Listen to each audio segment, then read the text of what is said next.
let's move on to this thing. Since we were talking about Justin Timberlake earlier, we got to talk about this John B thing. So 90s Blue Eye Soul singer Jonathan Buck, aka John B, who's 48, made an appearance on a recent podcast and had a few choice words for his musical peers. Now, Buck, who is of Jewish and Dutch descent, recently appeared on the Can We Talk R&B podcast.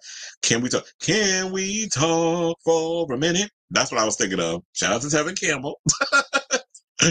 With Ian Vaughn, and due to his unfiltered comments about a few artists, is finding himself on the receiving end of cancel culture. Now, after praising Robin Thicke, another white soulful crooner, and how he reportedly sampled the guitar lick from his classic ballad, They Don't Know, he spoke on how the record gets sampled. Gunna and Chloe used the sample on their song You and Me in 2022, and John called the song Ratchet. Now, we do have the clip, and I have to say, John looked good. At 48, he is not aged. But, you know, one of the things I will say that I don't like, I'm so sick of people that be doing those interviews indoors with some damn shades off. I need to see eyeballs. Like, take the damn shades off. Take off the shade blockers. But anyway, let's get to the clip and then we'll talk. Please hold. We're going to do a deep dive of They Don't Know. Oh, okay, cool. So, yeah.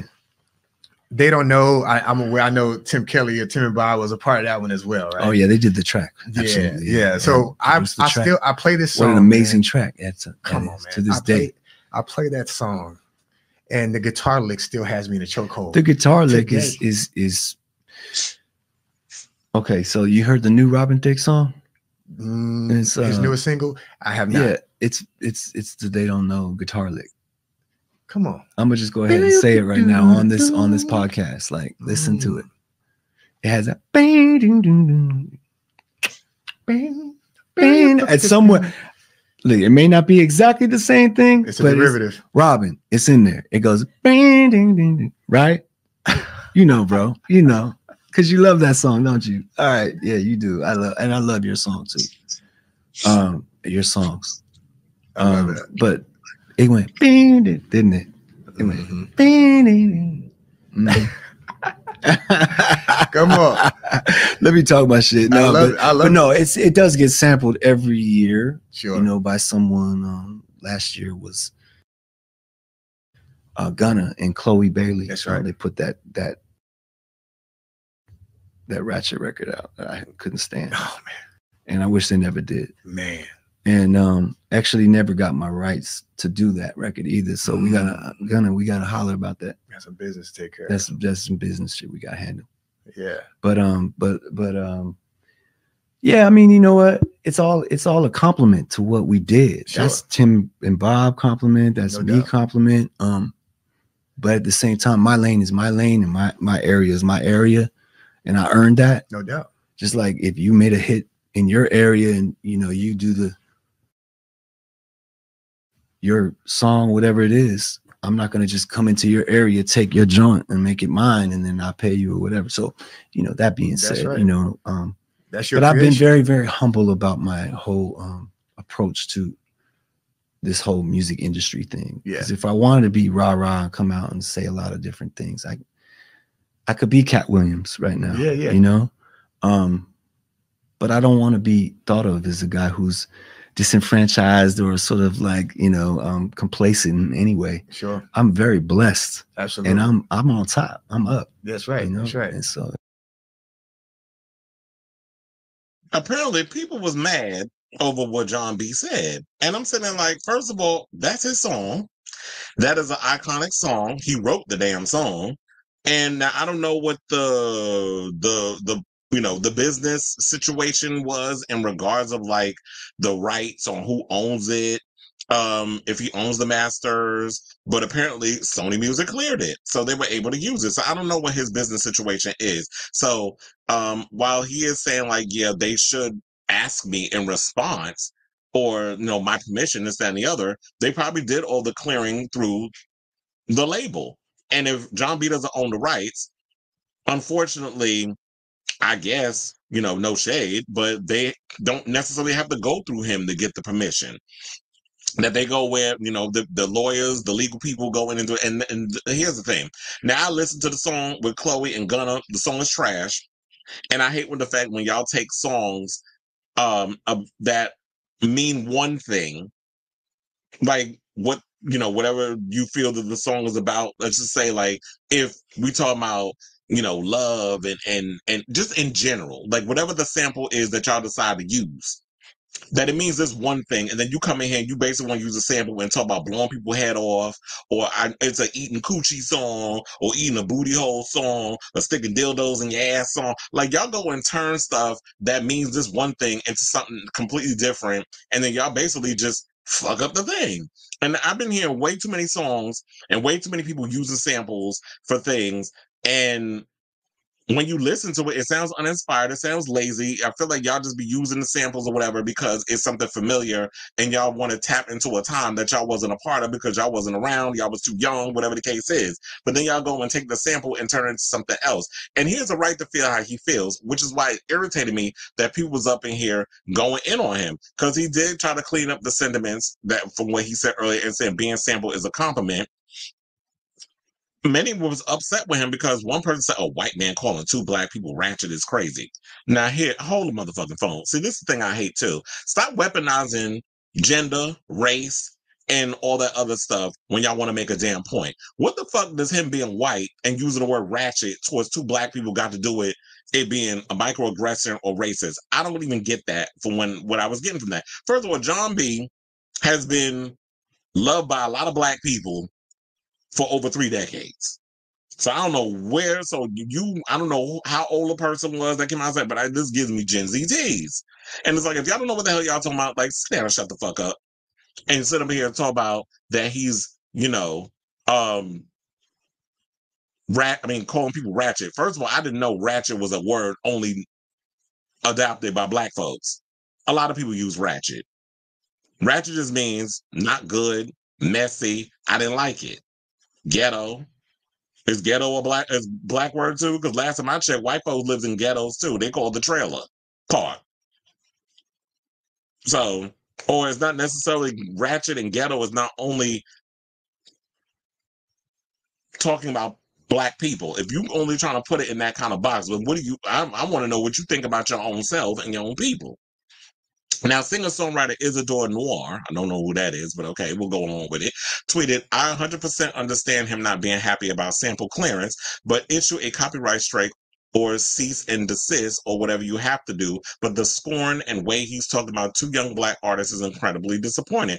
Here's the thing. Like I say, if the song is trash, if I'm an artist, I should be able to express my opinion on how I feel about another artist. Now, another chimed in tweeting, "It's one thing to not like the sample of the song you don't own, but watch your mouth. Also, this is why I don't care for Blue Eye Soul, excluding Tina Marie." Now, Tina was my girl. "This is why I'm not impressed / moved by what y'all perceive as soulful white artists or white musicians stepping above their normal mediocrity to perform at a level that's basic for black musicians. This is why I'm belligerent against those tight ass cookout invites y'all love to pass out. Hashtag close the gates." Okay, now you doing the most, number one, with that comment. Somehow you don't care for Blue Eye Soul and why you're not impressed by what y'all perceive as soulful white artists. So because he talked about y'all basic ass faves like Chloe and Gunna, all of a sudden he's basic or less than? He been making music long before they was even born. So what the hell are you talking about? And if a lot of times y'all don't know what y'all talking about, kindly shut the fuck up. Now, others came to John's defense. One fan wrote, "John B. ain't said nothing wrong."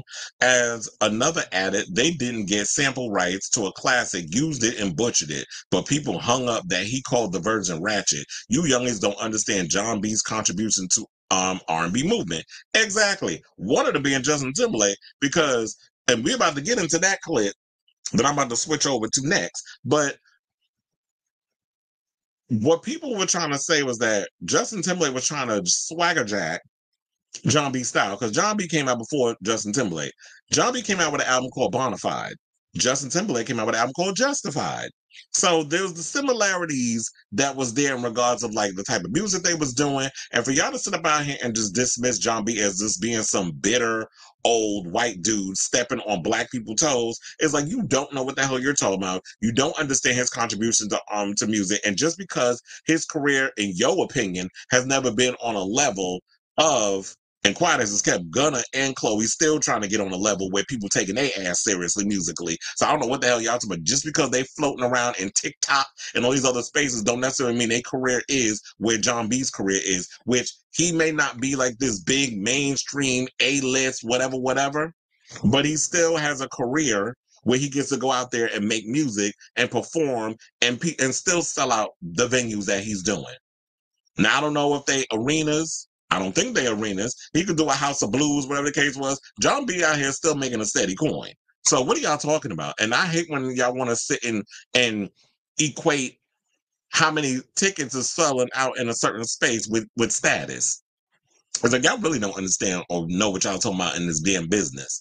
But anyway, so also in the interview, John took shots at Justin Timberlake's latest flop of an album, Everything I Thought It Was. It even called the visuals on his latest single, called out the visuals, I should say, on his latest single, Trash. Now, we do have that clip. Now, we're going to play that, and then we'll talk.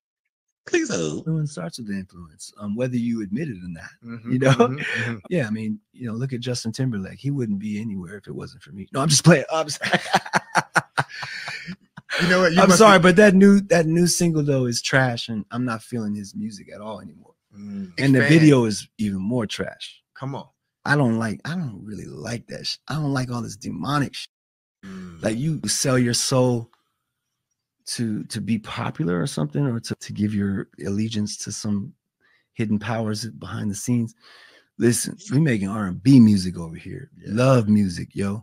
And I stand in the face of fear and hatred and anger and sadness like an angel of light looking at you. I see you. Come on. I see you watching. Come on.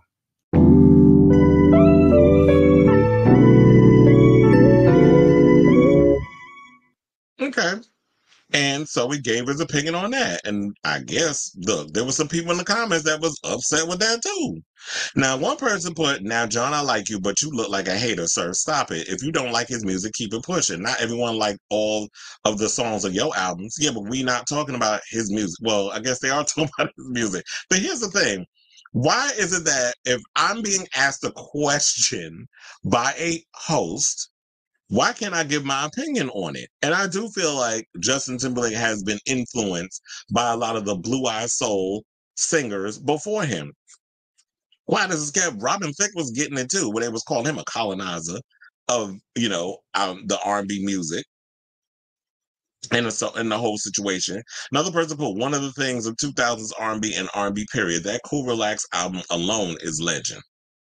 John did not hold back. I respect that. Didn't he work? I believe he also he worked with Babyface on a lot of stuff. Babyface was considered one of the icons of R&B back in the day when he worked with all the greats. Toni Braxton, which from what I remember hearing, what her debut album was very much like an Anita Baker record. A lot of songs that I guess Anita Baker didn't want to do, they ended up doing with Toni Braxton.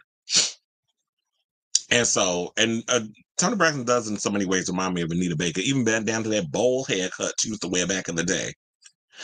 Then somebody asked what Justin Timberlake song he talking about. Child, wasn't it mentioned that what song he was talking about? No Angels, which I did see a little bit of the visuals that we had in the Neighborhood Talk clip. But I don't want to play that on here because I don't want to get like a strike against the channel. So I'm not gonna play it. Y'all just have to look it up, Google Schmoogle, or go off on the YouTube. But yeah, there was like some demonic visuals and stuff up in there. But look, I feel like what he was saying was like, he said that I don't get all this demonic stuff. You would sell your soul to be popular or something. And a lot of these artists do. Like when y'all be talking about demon worshiping, Illuminati, all that other stuff, y'all be talking about, oh, they're here, they they're part of the Illuminati, you know, all that mess. Or giving your allegiance to some hidden power. Isn't that always the accusation of Justin? Where he would throw all these other people under, but particularly the whole Janet Jackson situation. Les Moonves was going to cancel his ass until he went groveling, bending the knee and kissing the ring of him, so that way he wouldn't get canceled, and he was easily forgiven while Janet Jackson was thrown under the bus and was blackballed. So he should be allowed to express what he said. He should be able to say what he said. Another person said, I love John, but this is a weird take. If he's not your style anymore, that's cool. We can't make everyone evil to fit a narrative. And that man didn't need any help with. That's a damn lie. He didn't need any help with popularity. So everybody just woke up and all of a sudden became a Justin Timberlake fan. Like every artist, when they work with the right amount of people and they get a right amount of push, especially from MTV and all the other conglomerates, because he's a white male and comes from a place of privilege, of course he had help with his popularity. What do y'all think he just woke up one morning, all of a sudden he just gained fans? That's not how the industry works. So I say all this to say,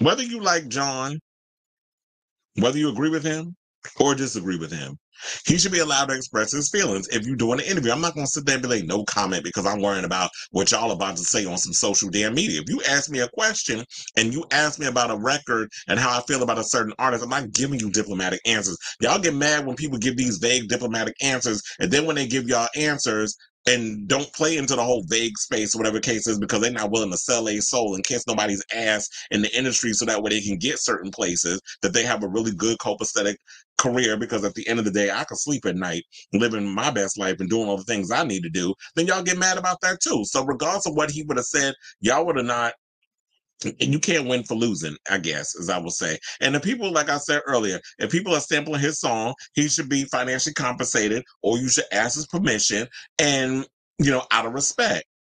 And I'm tired. And look, I said it before. I'm sick and tired of these artists taking samples and all this other stuff and doing what they want to do and making these uninspired tracks. But